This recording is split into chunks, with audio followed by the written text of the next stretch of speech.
வாழ்க்கையில ஜெயிக்கிறதுனா என்னன்னு சொல்லி தரேன். பொங்கல் விழாவுல உரி அடிக்கிற போட்டிங்க. 6 வயசு பையன் ஜெயிச்சாங்க. அந்த குழந்தை கிட்ட கேட்டேன், எப்படி ஜெயிச்சேன்னு.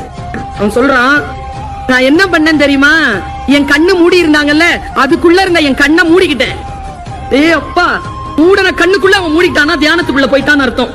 அந்த 1000 பேருக்கு நடுவில் ஒரு குரலை நான் அடையாளம் கண்டு கொண்டேன். அது என் அம்மாவின் குரல். அத்தனை பேர் சத்தம் போடுறாங்க, விசில் சத்தம் கேக்குது. எல்லாத்தையும் வடிகட்டிட்டு அம்மாவுடைய குரல் மட்டுமே அவன் கான்சென்ட்ரேஷன்ல இருக்கு. என்ன குவாலிட்டி! 1000 பேர் சத்தம் போடுற நடுவுல, ராஜா லெப்ட்ல போ, ரைட்ல கொஞ்சம் வா, கொஞ்சம் ஒரு அடி முன்னாலவே போறான்.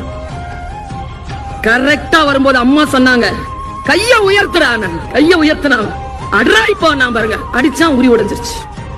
யாரை நீங்கள் பின்பற்றுகிறீர்கள், யார் குரலை கேட்கிறீர்கள்? அந்த குரலை கேட்கின்ற பொழுது 1008 டிஸ்ட்ராக்ஷன் வரும். அந்த டிஸ்ட்ராக்ஷன் எல்லாத்தையும் உதிர்த்துட்டு